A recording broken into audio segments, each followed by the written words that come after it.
नमस्कार, स्वागत आहे आपलं संपूर्ण धार्मिक या यूट्यूब चॅनलमध्ये. श्रावण महिन्यात येणाऱ्या पुत्रदा एकादशीची कथा.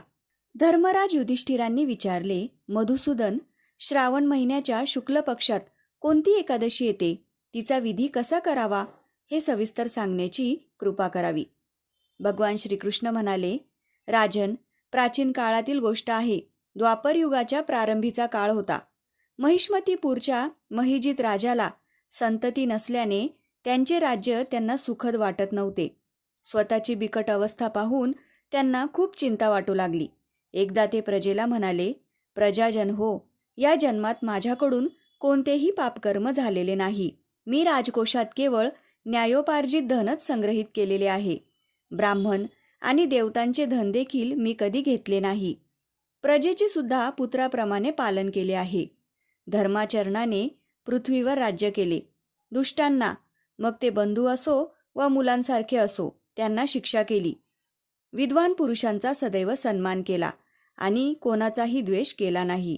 मग कोणत्या कारणास्तव आजपर्यंत मला संतती झाली नाही, यावर तुम्ही विचार करावा. राजाचे हे उद्गार ऐकून प्रजाजन, ब्राह्मण आणि पुरोहित राजाच्या हिताचा विचार करत घनदाट जंगलात गेले. राजाचे कल्याण इच्छिणारे ते सर्वजण जंगलात फिरून ऋषीमुनींच्या आश्रमाचा शोध घेऊ लागले. एवढ्यात त्यांना मुनिश्रेष्ठ लोमश ऋषींचे दर्शन झाले.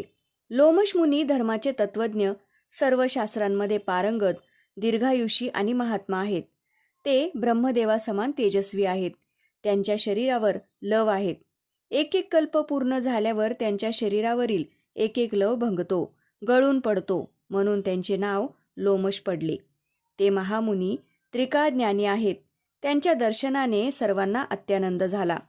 त्या लोकांना पाहून लोमश मुनींनी विचारले, तुम्ही सर्वजण येथे कशासाठी आला आहात? येथे येण्याचे कारण सांगावे. तुम्हा लोकांसाठी जे हितकर कार्य असेल ते मी अवश्य करेन. प्रजाजन म्हणाले, ब्रह्मन, महिजित राजांना संतती नाही. आम्ही त्यांचीच प्रजा आहोत. त्यांनी आमचे पुत्राप्रमाणे पालन केले आहे. ते निपुत्रिक असल्याने त्यांच्या दुःखामुळे व्यथित होऊन आम्ही तपश्चर्या करण्याचा दृढ निश्चय केला आणि इथे आलो आहोत. द्विजोत्तम, राजाच्या सद्भाग्याने यावेळी आम्हाला आपले दर्शन झाले. महापुरुषांच्या दर्शनानेच मनुष्यांचे सर्व कार्य सफल होतात. मुनी, आता आम्हाला असा उपदेश द्या जेणेकरून राजाला पुत्रप्राप्ती होईल. हे ऐकून लोमश महर्षी 2 घटिका ध्यानमग्न झाले. त्यानंतर राजाच्या पूर्वजन्मीचा वृत्तांत जाणून ते म्हणाले, प्रजाजन हो, ऐका. महिजित राजा पूर्वजन्मी लोकांचे शोषण करणारा एक निर्धन वैश्य होता. तो वैश्य गावोगावी फिरून व्यापार करीत असे. एके दिवशी ज्येष्ठ महिन्याच्या शुक्ल पक्षातील दशमीला मध्यान्हीचा सूर्य तळपत असताना तो एका गावाच्या सीमेजवळील विहिरीवर पोहोचला. त्याने पाण्याने भरलेली पायऱ्यांची विहीर पाहून पाणी पिण्याचा विचार केला. इतक्यात तिथे वासरासह एक गाय सुद्धा आली. ती तहानेने व्याकुळ आणि उन्हामुळे त्रस्त झाली होती, म्हणून विहिरीत उतरून पाणी पिऊ लागली. वैश्याने पाणी पित असलेल्या गाईला हाकलले आणि स्वतः पाणी पिऊ लागला. त्याच पापकर्मामुळे राजा या जन्मी निपुत्रिक आहे आणि त्याही पूर्वीच्या एका जन्मातील पुण्याईमुळे राजाला या जन्मी निष्कंटक राज्य मिळाले आहे. प्रजाजन म्हणाले, मुनीश्वर, पुराणांमध्ये उल्लेख येतो की प्रायश्चित्तरूपी पुण्यामुळे पापे नष्ट होतात. म्हणून अशा एखाद्या पुण्यकर्माचा उपदेश द्यावा जेणेकरून त्या पापाचा नाश होईल. लोमश मुनी म्हणाले, प्रजाजन हो, श्रावण महिन्याच्या शुक्ल पक्षात जी एकादशी येते ती पुत्रदा नावाने प्रसिद्ध असून इच्छित फळ देणारी आहे. तुम्ही तिचेच विधिवत व्रत करा. हे ऐकून प्रजाजनांनी मुनींना नमस्कार केला. नगरात येऊन पुत्रदा एकादशीचे विधिवत व्रत केले. त्या दिवशी त्यांनी जागरण सुद्धा केले. त्याचे पुण्य राजाला अर्पण केले.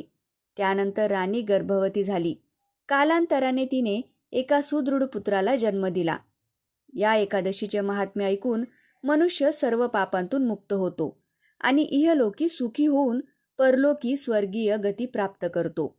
पुत्रदा एकादशीचे व्रत आचरणाऱ्यांना मनात कोणत्याही प्रकारचा संशय ठेवू नये. सकाळची नित्यकर्म आटोपल्यानंतर व्रताचे आचरण करणाऱ्यांनी पुत्रदा एकादशी व्रत आणि भगवान श्री विष्णूंच्या पूजनाचा संकल्प करावा. श्री विष्णूंची स्थापना करावी, त्यांचे आवाहन करावे. पंचामृताने त्यांना अभिषेक करावा. अभिषेक झाल्यानंतर वस्त्र, गंध, अक्षता, तुळशीची पाने, त्याचप्रमाणे त्या काळात मिळणारी फुले, फळे भगवान विष्णूंना अर्पण करावी. आरती करावी. धूप दीप दाखवावा. यानंतर मनापासून नमस्कार करावा आणि सर्वांना प्रसाद वाटावा. शक्य असल्यास विष्णू सहस्रनामाचे पठण करावे. विष्णू सहस्रनाम म्हणणे शक्य नसेल तर श्रवण करावे. यथाशक्ती दान करावे. व्रताच्या दिवशी फलाहार घ्यावा. उग्र पदार्थ खाणे टाळावे. एकादशीच्या दिवशी केलेल्या व्रतानुसार दुसऱ्या दिवशी उठून स्नानादिक कार्य आटोपली की एकादशी व्रत सांगतेचा संकल्प करून तो पूर्ण करावा. यावेळी भगवान विष्णूंची मनोभावे पूजा करावी. व्रताच्या यशस्वीतेसाठी श्री विष्णूंचे आभार मानावे. व्रत आचरणाच्या काळात कोणाबाबतही अपशब्द बोलू नये. पूजा करताना कोणाच्याही बाबतीत मनात ईर्ष्या उत्पन्न करू नये.